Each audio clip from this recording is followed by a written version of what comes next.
حضرت سال بن سعد کہتے ہیں ایک بی بی حضور کی بارگاہ میں آئی، اس نے آ کے حضور کی خدمت عالی مرتبت میں عرض کی، حضور میں جب بھی آتی ہوں کرتا یہی پہنا ہوتا ہے آپ نے، یا رسول اللہ صلی اللہ علیہ وسلم، اور اس کو تو اتنے پیوند لگے ہیں کہ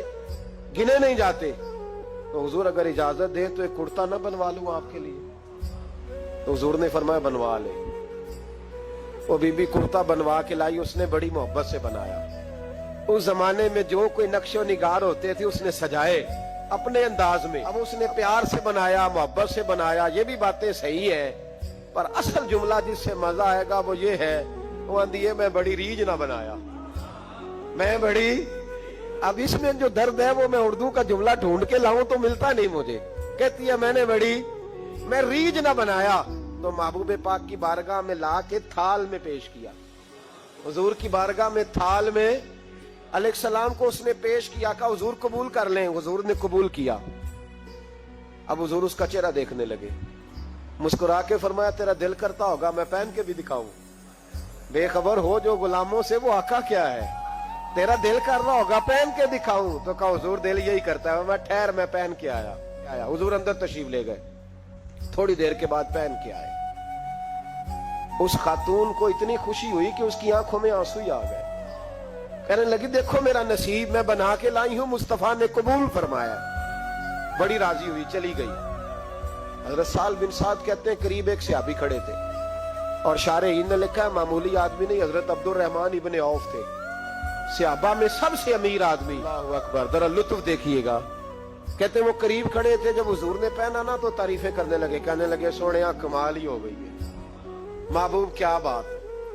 حضور اس کے بنانے کی محبت کی بھی کیا ہی بات ہے، پر جو اللہ نے رنگ روپ آپ کو عطا فرمایا اس کی بھی کیا ہی بات ہے، یا رسول اللہ اتنا پیارا لگ رہا ہے، اتنا پیارا۔ جب زیادہ ہی تعریف کی تو حضور نے فرمایا تجھے پسند آ گیا دے دوں، وہ پسند آ گیا تجھے۔ کچھ بندے سیانے ہوتے ہیں پتا ہوتا ہے جو مرضی پہ آکھے دھیان ہی نہیں کرتا، اور جنہ مرضی تعریف کرو وہ کہنے تو لگا رہو مجھے پتا ہے تو کی بیان ہے، تو کہا پسند آ گیا ہے یا رسول اللہ بڑا، تو فرمایا چاہیے، کہ حضور مہربانی ہو جائے تو کیا ہی بات ہے۔ سرکار اندر گئے، وہ پرانا کرتا دوبارہ پہنا، اور میرے رسول پاک علیہ السلام نے اس کرتے کو اتارا، بخاری پڑھ رہا ہوں، اور نبی پاک نے لا کے دیا، فرمایا چل یار وہ بھی راضی ہو گئی یا تو بھی راضی ہو جا، تو دونوں ہی راضی ہو جائیں، وہ بھی راضی ہو کے گئی تو بھی راضی ہو کے جا۔ اس کو دیا، حضور چلے گئے، صحابہ بعد میں اس صحابی کے پیچھے کہنے لگے یار تو تگڑا بندہ ہے، تجھے ضرورت ہی نہیں تھی، اور حضور علیہ السلام نے بڑی مشکل سے قبول کیا۔ حضور تو کسی کی طرف توجہ ہی نہیں کرتے، طلب ہی نہیں کرتے، یہ والا خیال ہی، اور اگر آج حضور نے قبول کیا اور اتنا پیارا لگا تو تجھ سے برداشت ہی نہیں ہوا، کس طرح کا آدمی ہے تو؟ جب لوگ اس کے گرد اکٹھے ہوئے تو حضرت عبد الرحمن ابن عوف کی آنکھوں میں آنسو آ گئے، کہنے لگے میرے بولے دوستو تمہیں غلطی لگ گئی، تمہارا کیا خیال ہے میں نے ولیمے پہ پہننے کے لیے لیا ہے؟ تمہارا کیا خیال ہے شادی کی دعوت میں پہنوں گا؟ تم کیا سمجھتے ہو عید والے دن پہنوں گا؟ اور گویا اپنی داڑھی کو پکڑ لیا، کہنے لگے دیکھو بال سفید ہو رہے ہیں، پھل پک رہا ہے، گناہگار بڑا ہوں، اگرچہ بدر میں بھی گیا ہوں، احد میں بھی تلوار اٹھائی ہے، مال بھی دیا ہے، ہر جگہ گیا ہوں، پر کسی عمل پر بھروسہ نہیں، یہ کرتا حضور کے جسم سے لگ گیا ہے، اب اسے سنبھال کے رکھوں گا، اور مرتے وقت وصیت کروں گا گھر والوں کو کہ جب میں مروں نا تو اس کرتے میں مجھے کفن پہنا دے،